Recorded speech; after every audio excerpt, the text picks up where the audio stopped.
Hey folks, I'm Dr. Jamara Welch of the Supermodel Society, where we seek to influence, educate, and inspire. And today, we're going to talk about hair care. Stay tuned.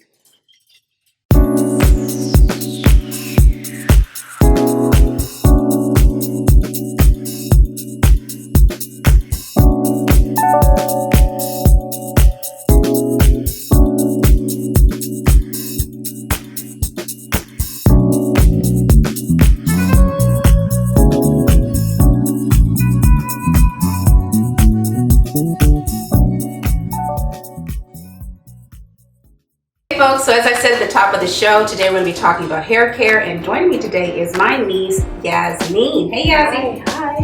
Thanks for joining me.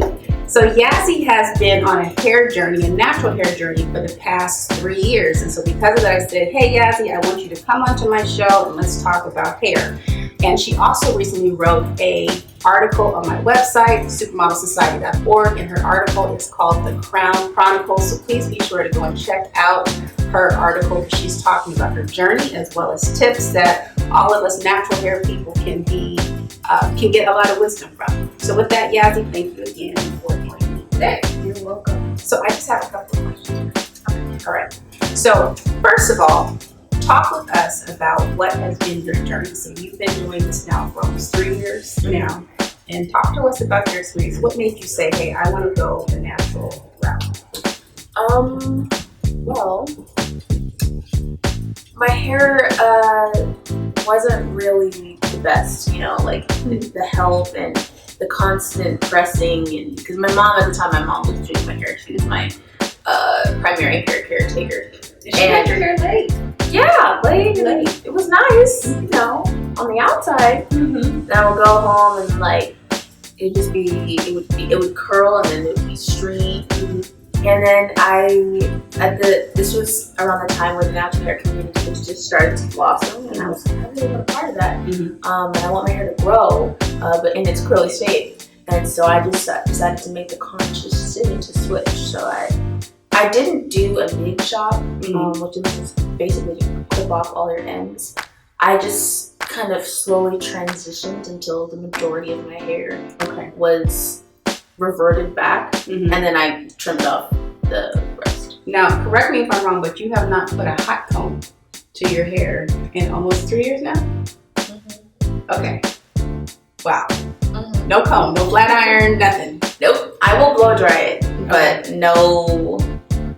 My mom actually did use a hot comb so she can trim it, but I have not let her flat iron it, and she's been begging me, please. Right. No, I understand that because I too will put some hot heat to my hair. I'll do that, but I have not had any chemical process. I haven't had a relaxer it's been well over 10 years since I've done anything like that.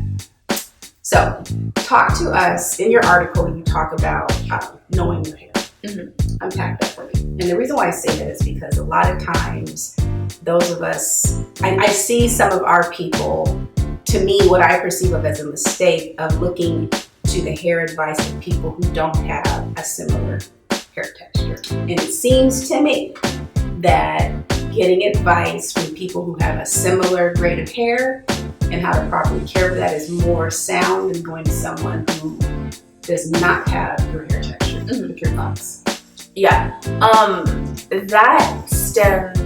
that can be traced all the way back to the psychological imprints of European standards that have been placed on our women for ages. And so a lot of time our girls will look to girls with looser curl textures and patterns because they want to see if they can get their hair to be that way, and they're not going to get it that way because you were born with a certain curl type.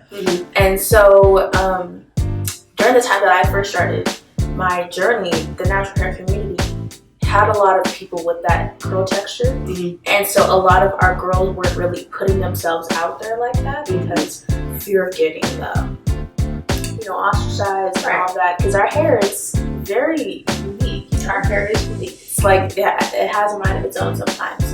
And so I think once our women and our girls started getting themselves out there, then people started to say like, okay, well maybe it's okay for me to, it is okay. Start to embrace the texture that I was given. And so I think that we're trying to break out of that mold and that mindset, which is really encouraging. But we just need to keep going with that because we still have a long way to go. Right. Our hair texture is beautiful. I mean, in all of its coils and its curls, it's beautiful. It's our crowning glory that the Creator gave to us. Thank God for our hair, So, talk to us about porosity, because you speak about that. And I admit, I don't really understand the whole porosity thing. I've never tested my hair porosity, so talk to us about that. Okay, hair porosity is very, very vital. It is basically your hair's ability to let in or not let in moisture. Okay. And so we typically associate our hair with being more dry. While that is true, it does tend to be dry. There are different reasons for that. And so when you isolate those reasons, you'll have a better idea of how you can incorporate moisture into your hair. Okay. So, low porosity. Low porosity means your hair shaft does not want moisture. It is tight, closed. Think of this as a hair strand. The water's trying to flow and it won't let it in. Okay, so then those of us with the coily hair types, like in the 4 range. It's not really associated with hair type.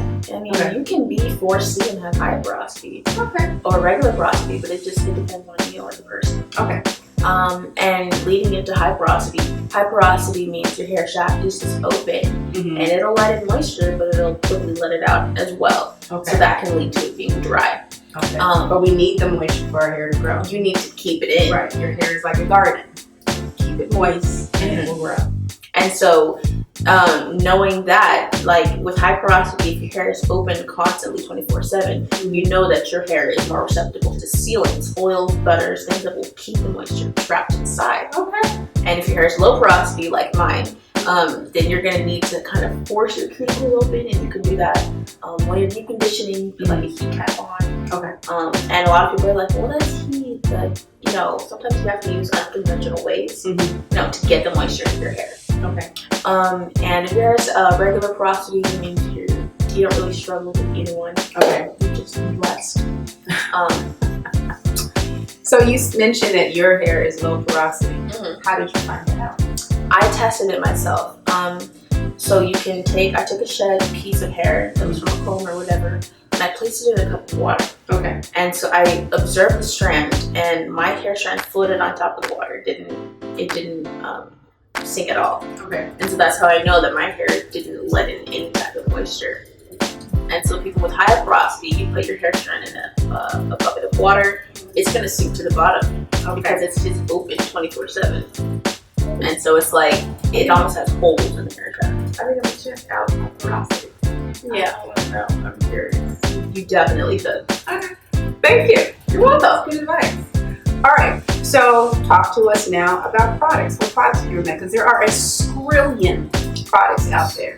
Yes. And again, as I said earlier, I feel like it's not the best thing to necessarily take advice from people who don't have a similar hair texture, because I know I myself personally, I have tried different things and it was from people who did not have a similar texture of mine, and but this is not working for me. So what products do you recommend specifically for, I'll say for those us brown skinned girls who are in the C, like the 3C, 4A, 4B, 4 range? What are some good products that you recommend? Okay, taking this from a product junkie, I went through that phase. She's a self-proclaimed product junkie. I am, and I went through that phase, so you don't have to. First off, leave-in conditioning creams. You Cantu Argan Oil Leave-in Conditioning Repair Cream. Okay. Bomb. So you like Cantu? Yes. I like Cantu's shampoo as well as their conditioner. They have this really good shampoo that's like apple cider vinegar. It's got rosemary, I think, in it, and tea tree, and I love it. It's great. Yeah. And their products really you feel the moisture. Yeah, you do. In your hair. Okay. Second, Camille Rose. Camille Rose? Yes. Okay. Aloe whipped butter gel. I use that cream for my twists. I use that in conjunction with the argan oil conditioning repair cream with my twists. They always come up. The twist out is just, it's immaculate. Moving on to shampoo, the Cream of Nature Moisture and Shine shampoo. Okay. If you're someone who's worried about your hair being stripped after you do your shampoos, literally when I put it on, it's like my hair glides. Really? It's got good slip. Very good slip for a shampoo, right? You know. And for conditioner, going back to Canal Rose, I think it's their macadamia. Moroccan conditioning custard. Okay. Moroccan conditioning custard. That sounds so exotic. It is very exotic. It smells so well. Okay, that's cool. Any other products that you recommend? Those are my main ones. I try to stick to a few products because there are so many out there. Have you tried making your own stuff? I do. I try to make my flaxseed gel. Flaxseed gel? Talk to us about what's that? Flaxseed gel is just like an alternative to like harsh alcoholic gels. Okay. Like if you're doing a wash and go, people usually include gels at the end so they don't dry their curls. Flaxseed gel is just more, I guess you could say beneficial. Did it work healthier? You gotta work on your formulation a little bit more? Yeah, it was my first time, and so it was so. Okay. One of the things that I like to do is I like to deep condition with honey. Yes. Because I know that honey is a humectant, so it's really good for putting moisture back into your hair. So I like that too. And there are tons of products with honey in there for your deep conditioner, and so yeah. Okay, very good. So before we close, one other question I have, and this is something that you talk about in your article. You talk about length retention, keeping your hair trimmed, not being so focused on length, but more so about the health of the hair. And so I know myself, I get scared when it comes to trimming my hair. I'm like, oh no. I don't want to, go back from the progress that I've made. So talk to us about that. Why it's so important to trim? Is it really necessary? Can I just let it grow? Okay.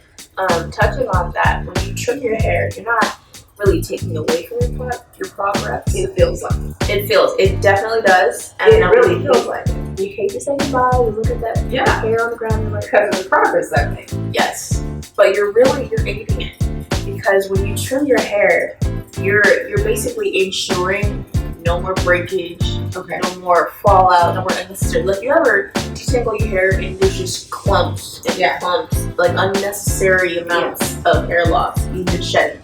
When you trim your hair, the more you trim it, it sounds weird. The more you trim it, the less you have to trim, which means that you've grown out your hair to the point where your ends are just immaculate. And that's really hard to do because a lot of people struggle with that. But I promise, keeping your hair trimmed will save you a lot of tears and time. And with that, if you really don't like to, I guess, see the products that you've lost when you trim your hair, using for hair protective styles. When you take it out again, your hair it's grown already. Well, Yazzie, you've given me much to think about. I'm going to be checking out my hair porosity. I guess I'm going to do some trimming, even though I don't want to. But your hair is like a garden, and I have noticed just in my own experience with gardening, when I start pruning stuff, it does seem to grow back really quickly. So I'm going to take your advice. And I encourage you all to take Yazzie's advice as well. Go to my website, www.supermodelsociety.org, and check out her article, The Crown Chronicles, and it's volume 1. Correct? All right, very good. And also, I'm going to post a picture of Yazzie because, as I said at the top of the show, she's been on this hair journey, this natural hair journey for the last 3 years, and I want you to see where she was 3 years ago and where she is now. And her hair is ballooned. It's really got much thicker, much stronger, and it's just beautiful. Thank you so much for joining today. You're welcome. All right. With that, folks, be blessed, and we'll see you next time. Take care.